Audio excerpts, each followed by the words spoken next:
Hello friends, welcome back to our channel. ഇന്ന് ഒരു ചെറിയൊരു റെസിപ്പിയാണ് ഞാൻ ഇന്നിവിടെ ഷെയർ ചെയ്യുന്നത്. അത് എന്താണെന്ന് നോക്കാം. ഇന്നത്തെ റെസിപ്പി ആർക്ക് വേണമെങ്കിലും ഈസി ആയിട്ട് ഉണ്ടാക്കാൻ പറ്റിയൊരു റെസിപ്പിയാണ്.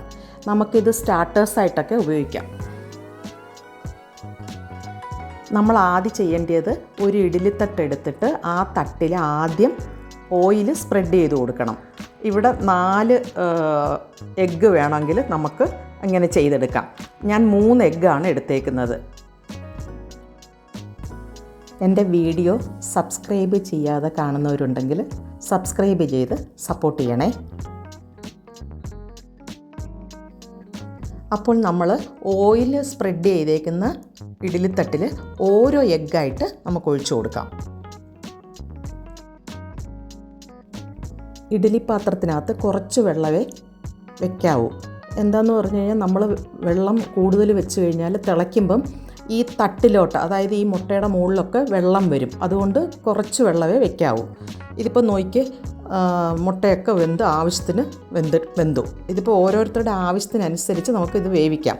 ഇതിപ്പം നമ്മൾക്കാണെന്നുണ്ടെങ്കിൽ ഇങ്ങനെ കടുക് വറുത്തൊക്കെ എടുക്കുന്നതുകൊണ്ട് ഇത്രയും വേവണം. ഒരു പാനിൽ ഞാൻ കുറച്ച് ഓയിൽ ഒഴിച്ചിട്ട് അതിൽ കടുക് പൊട്ടിച്ച് അതിനകത്ത് തന്നെ കുറച്ച് മുളക് പൊടിയും കുരുമുളക് പൊടിയും ഉപ്പും മാത്രം ഞാൻ ഇവിടെ യൂസ് ചെയ്തിട്ടുള്ളൂ.